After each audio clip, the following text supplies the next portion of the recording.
Welcome to this week's End of Days Update, coming to you from Dayton, Ohio.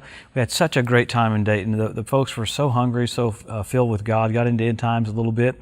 Hey, if you're anywhere near the Hattiesburg, Mississippi area this next week, we'll be there Sunday, Monday, and Tuesday. I head home tonight, and then I'll be in Orlando for a couple of days, and then on to Mississippi.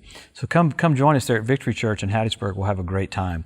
We're coming to you every week to look at the different things that point to the coming of the Lord, specifically the gathering of nations for the Ezekiel 38 war, because the rapture of the church is signless, but the second coming has tons of signs. So if we can kind of focus on the nations that are lined up for the Ezekiel 38 war, we can tell we're pretty close to the rapture. And man, it seems like every single week, I know the last 3 or 4 weeks, it's been pretty intense about all those nations that aren't mentioned in the Ezekiel 38 war are making peace agreements with Israel, which is pretty remarkable to see the demarcation between those nations, exactly what the Bible said 2,500 years ago, and you're living to see it.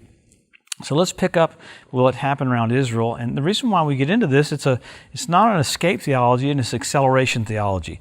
That when you see the finish line, you run faster, not slower. And that's what the whole purpose of end-time preaching is about. And I remember I had an evangelist tell me, well, famous evangelist, Joe, if you preach on the coming of the Lord, just get everybody's hopes up. Duh, that's exactly right. It's the hope that purifies you even as you're pure. So we want things that bring us great joy, great hope, great strength. There is no bad news for the church. So if you hear end-time preaching that scares you, it's not Bible, because the rapture of the church is soon. And Paul wrote that in Thessalonians, he said, so that it would comfort us. A lot of weird teaching about the rapture. There's not going to be one, but it's a time of Jacob's trouble. It's a time of old covenant time, and so the church has to be evacuated. So let's pick up what's happened around Israel. Man, so much has happened this last week. There was a huge explosion. Remember the cities Tyre and Sidon in the Bible? Right by Sidon, you have, of course, Hezbollah had another plant explode.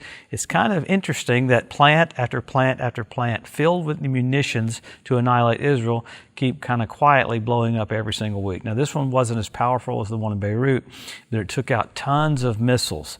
Now, isn't that something? Israel even took out another convoy coming down from Iran into Syria, another one by air. So you're seeing all this preemptive activity to keep Iran from supplying Hezbollah with all these arms that wants to annihilate Israel. Why is that a big deal? You had the reports come out yesterday saying, listen to this, Iran, it looks like they've upped their centrifuges, not 50%, but up to 50 times. So they're relentlessly trying to get an atomic bomb ready so they can try to annihilate Israel. Well, Israel has to do something preemptively because they can't allow Iran to get that far.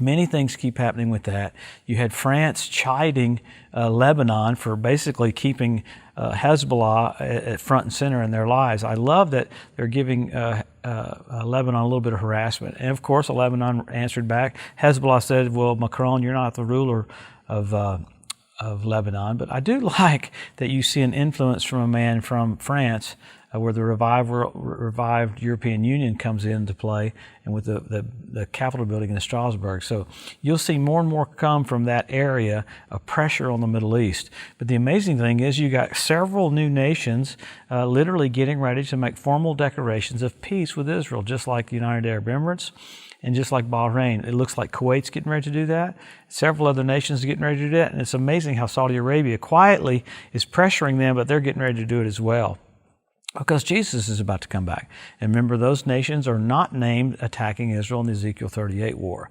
But you see the nations that are attacking Israel in the Ezekiel 38 war, their true colors are coming to the front right now. In fact, Turkey, there's a big skirmish in Armenia and Azerbaijan, and you've got Turkey wanting to exert its influence in that war. So there's 5 to 6 different places around Israel that you have military skirmishes that Turkey's trying to flex their muscles there. It's interesting to see the reports in the Jerusalem Post and Haaretz and different ones talking even about the Temple Mount this week. This one kind of blew me away. They're talking about what an exciting time. These are the headlines. What an exciting time that the Temple Mount is going to be allowing Muslims and Jews to pray together. It's almost like that verse coming together, when they shall say peace and safety, then sudden destruction comes upon them. That's going to get even more clear when the Antichrist comes on the scene to bring that peace agreement about. But the peace agreement talking about that, they call it the Abrahamic agreement, is literally paving the way for the next agreement to come on the literally the playing field. Now that the Antichrist is not here yet because he can't even be revealed until the church departs. Paul said, "Don't worry, he can't be revealed until there's a departure," and that's not a departure from the faith; it's the departure of the church. So I hear all these people saying, "Well, the Antichrist is going to come on the scene." No, he can't come till the church departs. You can't have the Christ and the Antichrist here at the same time. So many more things keep happening with China.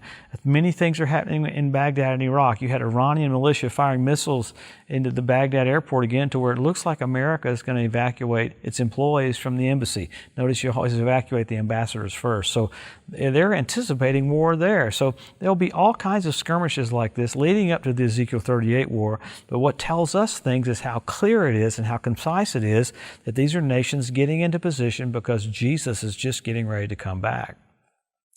Kind of amazing. So we always go every week to the Scripture. Number one, you can't be moved by what this nation is or what that nation is doing, even though there are specific nations mentioned in prophecy. But number one, Israel made a nation. Jerusalem won back. Jesus said the generation that sees those two events will not pass away till all is fulfilled. But then you got the Hebrew language restored. You got the Ethiopian Jews brought back. You got the fertility of the land of Israel. You got the revival of the Roman Empire. It's amazing to see all these things come to pass. You have the Temple Mount Institute. You have 172 different species of predatory birds. I mean, that's crazy that you have the cleanup crew in Israel right now. But you've had some signs that have happened lately. You had the fish show up in the Dead Sea. Happened this last year. You had foxes show up on the Temple Mount. You had the ritual baths around the Temple Mount fill up with water, first time in 2,000 years. Lamentations 5:18 says, when you see foxes on the Temple Mount, you can tell it's so desolate. So the rabbis are anticipating the Messiah coming. The sad part is it's actually a false Messiah. The Antichrist is going to come on the scene. They're going to think he's the Messiah. So it's going to be kind of an uh-oh moment halfway through the trib. But all these things are happening because Jesus is about to come. Men will be lovers of themselves. We have selfie sticks. And you go from signs, those are signs, many signs. You got about 50. You go from signs to signals. You got blood red moons on Passover and Tabernacles. Radical, have the heavens saying, I died for you, I'm coming back. Died for you, I'm coming back. When's the last time you had 4 in a row on Passover and Tabernacles? 1967 when Jerusalem was won back. 1948 when Israel was made a nation. 1492 at the Edict of Expulsion when the Jews were kicked out of Spain. Well, people say, well, nothing happened when the blood red moons happened. Well, they're indicators, just like you turn your blinker on when you're about to turn. You're indicating you're about to turn. But then even this last year, you had the Bethlehem star. I mean, Jupiter, Regulus, and Venus come on the scene. First time in 2,000 years. So you have many, many things happening in the heavens. I didn't even talk about the asteroid that came by last week, another flyby. It looks like we're having an asteroid do a near miss of the Earth every single week, along with some of the craziest weather you've ever seen, along with even more earthquakes. I don't even have time to get into all that. But the thing is, Jesus is just about to come. So what do we do? Help our local church, help our local pastor, be more engaged. You're more involved before the wedding than you are 6 months before the wedding. The day and couple weeks before, you're supernaturally engaged and supernaturally involved. So we're about to see the King of Kings and the Lord of Lords. Listen, He died for us. He gave His life for us. It's the least that we can do right here at the very end of the race is to look at the finish line and accelerate and hustle. Let's get as many people born again in as short a period of time as we possibly can. Jesus of Nazareth, coming so soon.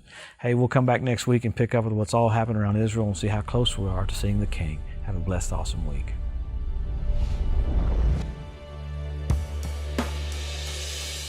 Thanks for joining us today at the End of Days Update. If you'd like to be notified every time there's a new post, just go to the EDU at josephmorris.com and subscribe to receive email alerts. If these posts and updates have been a blessing to you, please consider making a one-time donation to help get the message out, or even becoming a monthly partner with Joseph Morris Ministries. Thanks again for tuning in to the EDU, and we'll see you next week. One love to overshadow.